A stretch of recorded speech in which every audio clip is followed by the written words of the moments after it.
have become faithless, which means that time is centuries apart. And the coming of Hazrat Muhammad Mustafa sallallahu alaihi wasallam is mentioned in relation to a later age. This he also solves in this answer. The same tradition solves this question as well. When he chose the shoulder of Hazrat Salman Farsi and said, a man from among his people would come. He clarified this issue as well in the same breath. He said that although apparently I am mentioned that I would come again, but I will be represented. I won't come myself bodily again.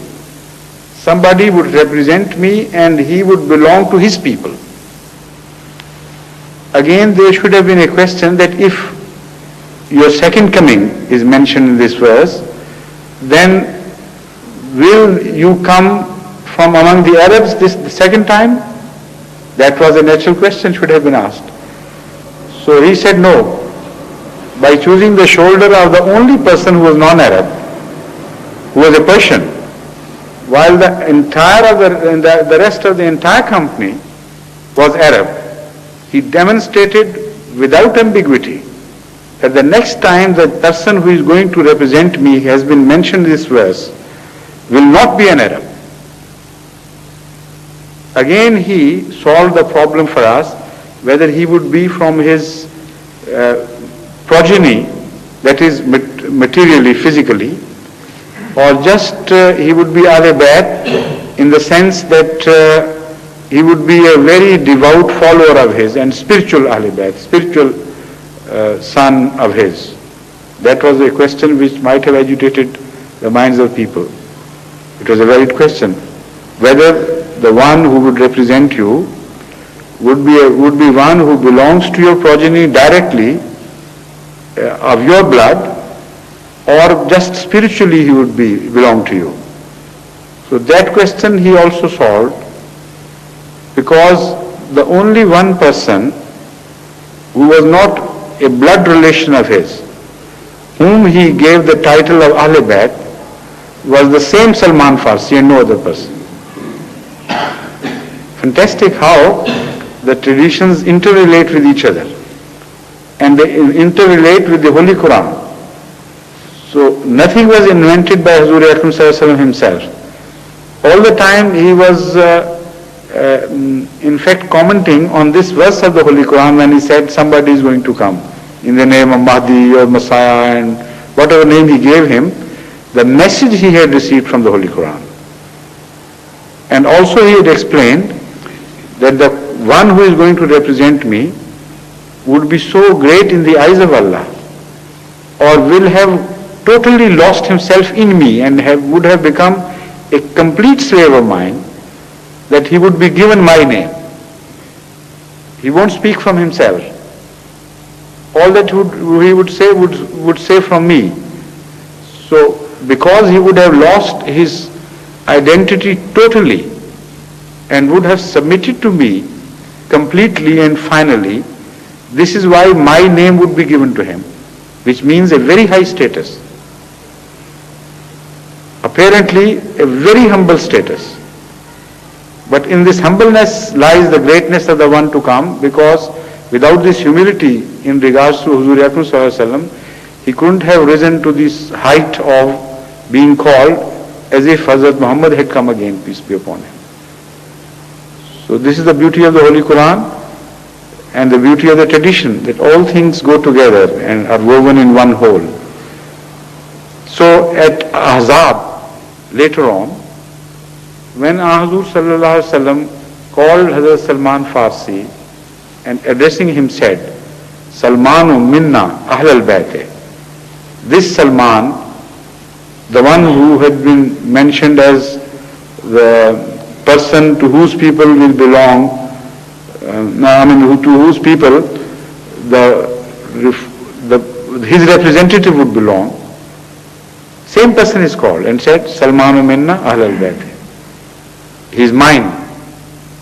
He is ours. In fact, literally, minna means ours. He is ours, Ahlul Bayt. He is of my family, of my blood, my progeny. So now the second coming of Hazrat Muhammad Mustafa Sallallahu Alaihi Wasallam is known to be the coming of his second attribute, that is Ahmad. Although he combined both the attributes of Muhammad and Ahmad, all the various scholars of Islam are agreed that the second part of Islam would be a manifestation of Ahmadiyya. Ahmadi Shan, the Ahmadi character of Hazrat Muhammad Mustafa Sallallahu Alaihi Wasallam will be manifested. So when Jesus Christ says that Ahmad would come, though initially he speaks of Hazrat Muhammad Mustafa Sallallahu Alaihi Wasallam, but also he speaks of the second manifestation of Hazrat Muhammad Mustafa Sallallahu Alaihi Wasallam, which will be very similar to his own coming. This is why in the second manifestation the same Ahmad is also called Messiah. Masih Maud is the same thing as Ahmad. So all these things are interrelated and connected. They shouldn't be made an issue of debate, because these are final points of religion which can only be understood by those who are ready to submit and to understand and to enjoy the beauty of the Holy Quran or the holy books, whatever they be.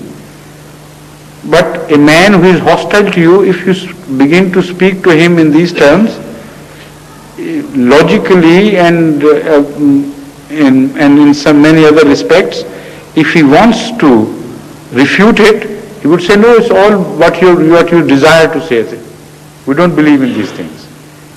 So when you come to debate the issue of Ahmadiyya, don't choose such verses which are very fine, refined points and highly delicate in their subject matter. But choose other verses which are very strong and potent in their own internal logic and which can defeat any opponent. So what mistake has been made was this by some Ahmadis, that they started preaching and addressing non-Ahmadis, taking this weapon in their hand.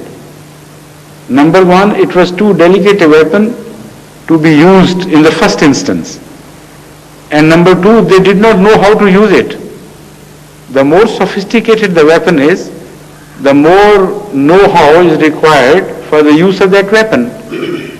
And in the art of preaching, this aspect must always be kept in one's mind.